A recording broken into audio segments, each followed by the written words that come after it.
நம்ம பையன் மனோஜுக்கு எப்படியாவது நீத்துவ கல்யாணம் பண்ணி வச்சிரலாம் அப்படின்னு பிளான் பண்ணிட்டு இருந்த விஜயாக்கு வந்து கடைசியில நீத்து வந்து ஒரு பெரிய குண்ட தூக்கி போட்டுட்டாங்க. அதாவது நீங்க முடிஞ்சா ரவிக்கு வந்து விவாகரத்த வாங்கி குடுங்க. நான் வந்து ரவிய கல்யாணம் பண்ணிக்கிறேன் அப்படின்ற மாரி சொல்ட்டாங்க. என்ன பண்றது அப்படின்னு தெரியாம அங்க இருந்து அப்படியே கிளம்பி வந்துட்டாங்க விஜயா. இத வந்து யோசிச்சுட்டே இருக்காங்க.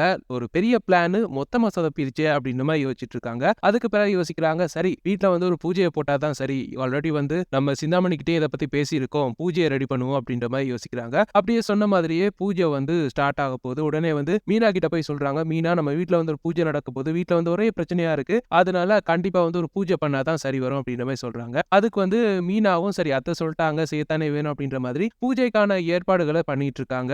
நடுவுல வந்து முத்து வந்து கேட்கிறாரு மீனா கிட்ட, மீனா என்ன பண்ணிட்டு இருக்க அப்படின்ற மாரி கேட்கிறாரு. அதுக்கு வந்து மீனா சொல்றாங்க, இல்ல இப்படி பூஜை ஒண்ணு பண்ண போறாங்களாம் அத்தை. அதுக்கு தான் ரெடி பண்ணிட்டு இருக்கேன் அப்படின்ற மாரி சொல்லிட்டு இருக்காங்க. ஆமா இவங்களுக்கு வேற வேலையே இல்ல. பூஜை பண்ணா எல்லாம் சரியா போயிருமா அப்படின்ற மாதிரி முத்து வந்து சொல்லிட்டு இருக்காரு. அதே மாதிரி அண்ணாமலை வந்து அங்க வந்து பார்க்குறாரு. ஏன் விஜயா உனக்கு இந்த தேவையில்லாத வேலை அப்படின்ற மாரி கேட்கிறாரு. அதுக்கு வந்து விஜயா வந்து சொல்றாங்க, இல்ல நம்ம வீட்ல வந்து கொஞ்ச நாள் நிம்மதியே கிடையாது. அதனால கண்டிப்பா வந்து இந்த பூஜைய பண்ணியே ஆகணும் அப்படின்ற மாரி சொல்றாங்க. அப்போ வந்து பேசிட்டு இருக்கும்போதே அந்த பூஜை பண்றதுக்கான அந்த பூசாரி வாராங்க. ஒரு லேடி தான் வாராங்க. அவங்க யார் அப்படின்னா இன்னைக்கு எபிசோட் பார்த்தவங்களுக்கு புரிஞ்சிருக்கும் அப்படின்னு நினைக்கிறேன். இன்னைக்கு எபிசோட்ல வந்து மனோஜ் கிட்ட வந்து ஜோசியம் சொல்லிட்டு போனவங்க தான் அவங்க. இவங்கள பார்த்தோனே அங்க இருந்த மனோஜுக்கு வந்து பயங்கர ஷாக்கு. ஆத்தி இவளா? அம்மா வேற ஆக ஓகோன்னு சொல்லி இவங்கள பத்தி புகழ்ந்துகிட்டே இருந்தாங்களே. ஒருவேளை இவங்க நான் மறுபடியும் ரோஹிணிய கல்யாணம் பண்ணுவேன் அப்படின்னு சொன்னது உண்மையாயிருமோ அப்படின்ற மாதிரி மனோஜ் வந்து மண்டைய பிச்சுட்டு இருக்காரு. உடனே வந்து ரவியும் வந்து கேட்கிறாரு, என்ன நடக்க போதீங்க அப்படின்ற மாதிரி கேட்கிறாரு. அப்ப முத்து சொல்றாரு, நம்ம குடும்பத்துக்கு கெட்ட காலமா. அதான் அம்மா வந்து பூஜைக்கு ஏற்பாடு பண்ணியிருக்காங்க அப்படின்ற மாதிரி ஒரு நக்கல் தொனியில வந்து சொல்றாரு. அப்ப வந்து விஜய் அப்படியே வந்து முத்துவ வந்து முறைச்சு பார்க்கறாங்க. அப்ப ஒண்ணும் இல்ல அப்படின்ற மாதிரி முத்து வந்து அந்த இடத்த விட்டு அங்க இருந்து கிளம்பி போறாரு. அப்படியே வந்து பார்த்தோம் அப்படின்னா பூஜை வந்து ஸ்டார்ட் ஆகுது. பயங்கரமா வந்து பூஜை பண்ணிட்டு இருக்காங்க. மனோஜ் வந்து யோசிக்கிறாரு, அங்க வந்து ஏதோ குறி சொல்ற மாதிரி வந்த இந்த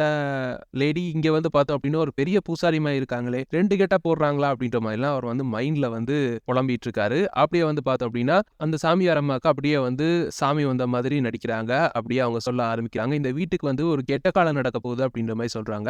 அப்படி என்ன கெட்ட காலம் அப்படின்ற மாதிரி எல்லாருமே வந்து பயங்கர ஷாக்கிங்கா பார்த்துட்டு இருக்காங்க. அதுக்கு முக்கிய காரணமா வந்து இந்த வீட்ல இருக்க இந்த 2வது மருமக தான் இருக்க போறாங்க. இவங்க இந்த வீட்ல கொஞ்ச நாளைக்கு இருக்கக்கூடாது. இந்த வீட்ட விட்டு உங்கள அனுப்பிருங்க அப்படின்ற மாதிரி மீனாவ பார்த்து சொல்றாங்க. அப்ப எல்லாருமே பயங்கர ஷாக்கிங்கா வந்து பார்த்துட்டு இருக்காங்க. மீனாக்கு என்ன பண்றது, ஏது பண்றது அப்படின்னு தெரியல. அப்படியே அவங்களுக்கு நடுங்குது உடம்பெல்லாம். முத்து வந்து என்ன பேசிட்டு இருக்கீங்க அப்படின்ற மாதிரி குறுக்க வந்து பேசுறாரு. ஏன் குறுக்க பேசாத அப்படின்ற மாதிரி விஜயா வந்து முத்துவ வந்து அடக்குறாங்க. அப்படியே அண்ணாமலை வந்து என்னடா நடக்குது அப்படின்ற மாதிரி அப்படியே பார்த்துட்டு கண்டுகொள்ளாம இருக்காரு. ஏதாவது பேசிட்டு போகட்டும். நம்ம வந்து அனுப்ப போற மருமகள அப்படின்ற மாதிரி அவர் வந்து யோசிக்கிறாரு. அப்படியே வந்து பார்த்தோம்னா அந்த சாமியார் அம்மா வந்து இன்னும் பேச ஆரம்பிக்கிறாங்க. அப்படியே சொல்றாங்க, இவங்க இந்த வீட்ல இருந்தாங்க அப்படின்னா கண்டிப்பா வந்து உன் புருஷன் உயிருக்கு ஆபத்து இருக்கு அப்படின்ற மாதிரி நேரா விஜயா பார்த்து சொல்றாங்க. விஜயாக்கு பயங்கர ஷாக்கு. எது புருஷனுக்கு ஆபத்தா? அப்ப கண்டிப்பா வந்து இவள வீட்ட விட்டு அனுப்பியே ஆகணும் அப்படின்ற மாதிரி யோசிக்கிறாங்க. அப்ப வந்து அந்த பூசாரி அம்மா வந்து இதுதான் பரிகாரம். இத தாண்டி வேற எதுவுமே பண்ண முடியாது. இந்த பொண்ணு இந்த வீட்ட விட்டு போனா மட்டும் தான் இந்த வீட்டுக்கு நல்ல காலம் பொறக்கும் அப்படின்ற மாதிரி சொல்லிட்டு அங்க இருந்து கிளம்பி போறாங்க. கிளம்பி போற நேரம் வந்து அவங்களுக்கு வந்து தட்சணை கொடுக்க போற நேரம், இல்ல எனக்கு தட்சணை எல்லாம் வேணாம். நான் இதெல்லாம் தட்சணைக்காக பண்றது கிடையாது. ஒரு நல்லது பண்ணணும் அப்படின்னு வந்தேன் அப்படின்ற மாதிரி சொல்லிட்டு அங்க இருந்து கிளம்புற நேரம் அந்த இடத்துல வந்து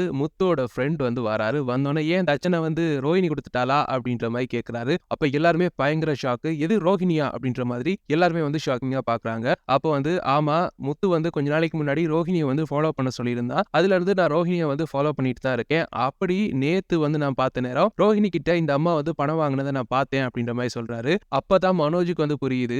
இதனால தான் இந்த அம்மா வந்து என் வாழ்க்கையில நடந்தது அப்படியே நேர்ல இருந்து கண்ட மாதிரி சொல்லிட்டு போனுச்சு. அது மட்டும் இல்லாம மறுபடியும் ரோஹிணியை நான் கல்யாணம் பண்ணுவேன் அப்படின்னு சொல்லி புது பிட்டையும் போட்டு போனுச்சு. இதுக்கெல்லாம் காரணம் ரோஹிணி தானா அப்படின்னு சொல்லி மனோஜ் வந்து அப்படியே கடுப்பாராரு. என்னம்மா இது நல்ல ஆளா பார்த்து கூட்டிட்டு வர தெரியாதா அப்படின்ற மாதிரி மனோஜ் வந்து உடனே வந்து விஜயாவை பார்த்து கேட்கிறாரு. அப்ப விஜயாக்கு என்ன சொல்றது ஏது சொல்றது அப்படின்னு தெரியல. நீ ஏன் போய் சொல்ற அப்படின்ற மாதிரி உடனே வந்து முத்தோட ஃப்ரெண்டை பார்த்து கேட்கறாங்க விஜயா. இல்லம்மா நான் பார்த்தேன் அப்படின்ற மாதிரி முத்தோட ஃப்ரெண்ட் வந்து சொல்றாரு. அப்ப உடனே வந்து மனோஜும் வந்து சொல்றாரு, ஆமா அவன் சொல்றது உண்மைதான் அப்படின்ற மாதிரி உடனே வந்து மனோஜும் சொல்றாரு. என்ன மனோஜ் சொல்றா என்ன ஆச்சு அப்படின்ற மாதிரி மறுபடியும் வந்து விஜயா வந்து மனோஜை பார்த்து கேட்கறாங்க. அப்ப வந்து மனோஜ் வந்து சொல்றாரு, இன்னைக்கு தான் இவங்க வந்து பூசாரியா இங்க வந்திருக்காங்க. நேத்து என் ஆபீஸுக்கு வந்து இவங்க வந்து ஜோசியம் சொல்றவங்களா வந்தாங்க. வந்து என்ன சொன்னாங்க தெரியுமாமா அப்படின்ற மாதிரி கேட்கிறாரு. அப்ப வந்து உடனே வந்து விஜயா கேட்கறாங்க, என்ன சொன்னாங்க அப்படின்னு கேட்டதுக்கு, இல்ல என் வாழ்க்கையில நடந்த எல்லாத்தையும் அப்படியே பக்கத்துல இருந்து பார்த்த மாதிரி சொன்னாங்க. நானும் நம்பிட்டேன். உண்மையானவங்க தான் போல அப்படின்னு நம்பிட்டு கடைசியில வந்து சொன்னாங்க, எனக்கு மறுபடியும் கல்யாணம் நடக்கும் அப்படின்னு சொன்னாங்க. அப்பாடா நான் வந்து இப்படியே இருந்துருவணும் அப்படின்ற மாதிரி யோசிச்சுட்டு இருந்த எனக்கு மறுபடியும் கல்யாணம் நடக்கும் அப்படின்னு அவங்க சொன்னா ரொம்ப சந்தோஷமா இருந்துச்சு.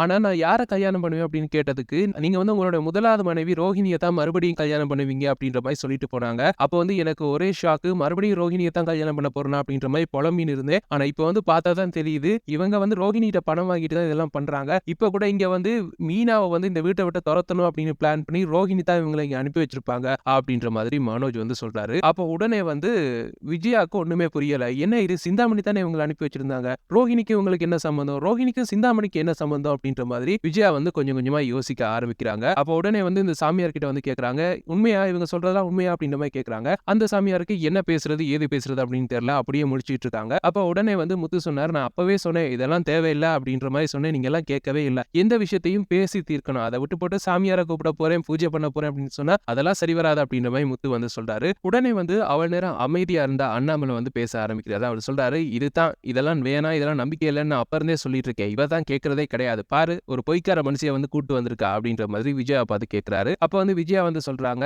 இல்ல சிந்தாமணிக்கு தெரிஞ்சவங்க தான் இவங்க, நல்ல சாமியார் அப்படின்னு நம்பி தான் நான் வர வச்சேன். கடைசியில வந்து பார்த்தோம் அப்படின்னா இவங்க வந்து சிந்தாமணியை ஏமாத்தி ரோஹிணி கிட்ட பணம் வாங்கிட்டு வந்திருக்காங்க அப்படின்றது இப்பதான் தெரியுது அப்படின்ற மாதிரி சொல்றாங்க. உடனே வந்து முத்து வந்து சொல்றாரு, ஆமா உங்க சிந்தாமணி மட்டும் ரொம்ப யோகியம் அப்படின்ற மாதிரி சொல்றாரு. ஏற்கனவே வந்து சிந்தாமணிக்கும் மீனாக்கும் ஆகாது. சிந்தாமணி கூட சொல்லி விட்டுருக்கலாம், மீனா வந்து எப்படியா இந்த வீட்டை விட்டு துரத்துங்க அப்படின்னு சொல்லி விட்டுருக்கலாம். அவங்க கிட்டேயும் பணத்தை வாங்கிட்டு இங்க வந்து போய் சொல்லியிருக்காங்கல்ல அப்படின்ற மாதிரி முத்து வந்து சொல்றாரு. உடனே வந்து விஜயா, நீ எப்ப பாரு சிந்தாமணியை பத்தி தப்பாவே பேசிட்டு இருக்கா, தப்பாவே நினைச்சிட்டு இருக்கா அப்படின்ற மாதிரி சொல்றாங்க. அப்போ உடனே அண்ணாமலை வந்து, அவன் சொல்றதுல என்ன தப்பு இருக்கு, சிந்தாமணியை பத்தி தான் ஊருக்கே தெரியுமே அப்படின்ற மாதிரி சொல்லிட்டு, இரு போலீஸுக்கு போன் பண்றேன் அப்படின்ற மாதிரி அண்ணாமலை வந்து போலீஸுக்கு வந்து போன் பண்ண போறாரு. உடனே வந்து விஜயா வந்து சொல்றாங்க, இல்ல சிந்தாமணி கிட்ட இந்த விஷயத்த சொல்லணும், அவங்க அனுப்புன ஆளு தானே, இருங்க நான் அவங்க கிட்டே சொல்றேன், அவங்கனால தானே இவ்வளவு பிரச்சனை அப்படின்னு சொல்லி சிந்தாமணிக்கு வந்து போன் பண்றாங்க. உடனே வந்து சிந்தாமணி வந்து அங்க வராங்க. அங்க வந்து சிந்தாமணி இந்த சாமியாரை பார்த்து கேக்குறாங்க, ஏன் இப்படி பண்ண அப்படின்ற மாதிரி, அதாவது மாட்டிக்கிட்ட தெரியக்கூடாதுல்ல, அதனால அவங்கள வந்து மிரட்டுறாங்க. அப்ப வந்து அந்த சாமியார் அம்மா சொல்றாங்க, இல்ல மேடம் இல்ல அப்படின்ற மாதிரி சொல்லிட்டு இருக்கும்போது, கிளம்புங்க இங்க இருந்து முத, ஏன் உங்களை நம்பி நான் வந்து இப்படி ஒரு பெரிய வீட்டுக்கு வந்து அனுப்பி வச்சா எப்படியா பண்ணுவீங்க அப்படின்ற மாதிரி சிந்தாமணி வந்து அவங்கள வந்து அங்க இருந்து அப்படியே அனுப்ப பாக்குறாங்க. உடனே வந்து முத்து சொல்றாரு, இல்ல அப்படிலாம் அனுப்ப முடியாது. இப்ப நம்ம வீட்டுல வந்து இவ்வளவு பெரிய பிரச்சனையை ஆரம்பிச்சு வச்சிருக்காங்க இவங்க. ஒருவேளை என் ஃப்ரெண்டு மட்டும் நேத்து ரோஹிணிய வந்து இவங்க மீட் பண்ணதை பார்க்கல அப்படின்னா கண்டிப்பா வந்து இன்னைக்கு நம்ம அம்மா மீனா வந்து வீட்டை விட்டு துரத்தி விட்டுருப்பாங்க. அது ஒரு பெரிய பிரச்சனையா வந்திருக்கும். மீனா வந்து மறுபடியும் இந்த வீட்டுக்கு வர முடியாத ஒரு சிச்சுவேஷனா கூட வந்திருக்கும். அதனால இவங்களை எல்லாம் சும்மா விடக்கூடாது, இருங்க நான் வாரேன் அப்படின்னு சொல்லி, அப்பா வாங்க போலீஸ் ஸ்டேஷனுக்கு போலாம், எல்லாரும் போலீஸுக்கு போன் பண்ணுவோம் அப்படின்ற மாதிரி சொல்றாரு. உடனே வந்து சிந்தாமணி சொல்றாங்க, இதுக்கெல்லாம் எதுக்கு போலீஸுக்கு எல்லாம் போன் பண்ணிக்கிட்டு, நான் தானே அனுப்புனேன், இப்ப நானே இவங்க வேணாம் அப்படின்னு சொல்றேன். அதெல்லாம் முடியாது, நம்ம வீட்டுக்கே நீங்க அனுப்பிட்டு இருக்கீங்க, உங்களுக்கு நம்ம வீட்டுக்கு என்ன சம்பந்தம் அப்படின்ற மாதிரி முத்து வந்து கேட்கிறாரு. உடனே வந்து ரவி வந்து சொல்றாரு, ஆமா நம்ம வீட்டுக்கு உங்களுக்கு என்ன சம்பந்தம், இதுக்கு சம்பந்தமே இல்லாம இப்படி கள்ளசாமியார்லாம் அனுப்பிட்டு இருக்கீங்க அப்படின்ற மாதிரி சொல்றாரு. இதெல்லாம் கள்ளசாமியார் கிடையாது, இவங்க வந்து நல்ல சாமியார் தான், ஆனா இப்ப ஏன் இப்படி பண்ணாங்க அப்படின்னு தெரியல அப்படின்ற மாதிரி சிந்தாமணி வந்து சொல்றாங்க. இதுக்கு மேல இங்க இருந்தோம் அப்படின்னா நமக்கு பிரச்சனை ஆயிரும் அப்படின்னு சொல்லி, இல்ல போலீஸுக்கு தான் போக போறீங்க அப்படின்னா உங்க விருப்பம், ஏதாச்சும் பண்ணுங்க அப்படின்ற மாதிரி சொல்லிட்டு சிந்தாமணி வந்து அங்க இருந்து அப்படியே கலந்து போறாங்க. அப்படியே வந்து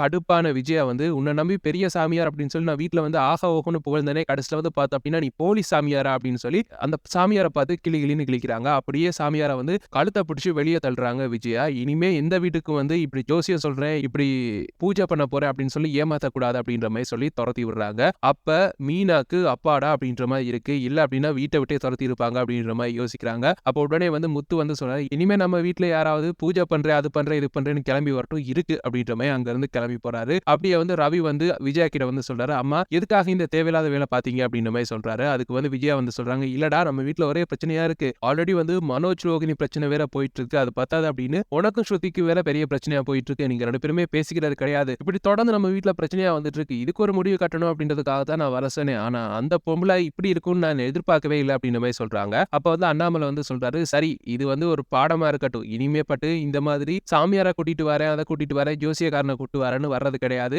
எல்லாமே நம்ம மனசுல தான் இருக்கு, நம்ம வந்து நல்லது நினைச்சோம் அப்படின்னா நல்லது தான் நடக்கும் அப்படின்னு சொல்லிட்டு அண்ணாமலை வந்து அங்க இருந்து அப்படியே கிளம்பி போறாரு. அப்படியே வந்து முத்துவும் வந்து அங்க இருந்து கிளம்பி போறாரு, முத்தோட ஃப்ரெண்டை வந்து கூட்டிட்டு போறாரு. அப்ப வந்து மனோஜுக்கு வந்து ஒரு பெரிய திருப்தி, நல்ல வேலை நான் கூட இவ வந்து உண்மையான சாமியார் அப்படின்னு நினைச்சிட்டேன், ஒருவேளை இவ சொன்ன மாதிரி மறுபடியும் நான் ரோஹிணியை கல்யாணம் பண்ண வேண்டிய நிலைமை வந்துச்சு அப்படின்னா ஐயோ முடியவே முடியாது அப்படின்ற மாதிரி மனோஜ் வந்து அவருக்குள்ளே பேசிக்கிறாரு. அப்ப வந்து விஜயா வந்து சொல்றாங்க, என்னடா என்ன யோசிக்கிற அப்படின்ற மாதிரி கேக்குறாங்க. அப்ப வந்து மனோஜ் வந்து சொல்றாரு, இல்லமா நேத்து இந்த ஜோசியக்காரி வந்து சொன்னதுல இருந்து எனக்கு தூக்கமே இல்ல, பாரு இந்த ரோஹிணி வந்து சைலண்டா இருந்துட்டு சம்பவம் பண்ணிட்டு இருக்கா, இவளை வந்து சும்மா விடக்கூடாது, கண்டிப்பா இந்த விஷயத்தையும் நாம கோர்ட்ல பேசணுமா அப்படின்ற மாதிரி விஜயா கிட்ட வந்து மனோஜ் வந்து சொல்றாரு. ஆமா கண்டிப்பா இதை பத்தி பேசணும், நான் சிந்தாமணி கிட்ட கேட்டு அவங்க டீட்டெயில் எல்லாம் வாங்கி தரேன், கண்டிப்பா இவளை வந்து அங்க வந்து சாட்சி சொல்லணும் அப்படின்ற மாதிரி சொல்லிட்டு இருக்காங்க. அப்படியே அவங்க பேசிட்டு இருக்கும் போதே இந்த எபிசோட் வந்து முடியுது. இப்படித்தான் நாளைக்கு எபிசோட் அல்லது இந்த அப்கமிங் வீக் எபிசோட்ஸ் நடக்கும் அப்படின்னு சொல்லி நாங்க ப்ரெடிக்ட் பண்ணியிருக்கோம். எங்களுடைய இந்த ப்ரெடிக்ஷன்ஸ் எப்படி இருக்கும், கருத்துக்களை கீழே கமெண்ட்ஸ் வாயிலாக தெரிவிச்சுக்கோங்க. மேலும் ப்ரெடிக்ஷன்ஸை பெற்றுக்கொள்ள எங்க சேனலை மறக்காம சப்ஸ்கிரைப் பண்ணி இணைந்திருங்க. தேங்க்யூ.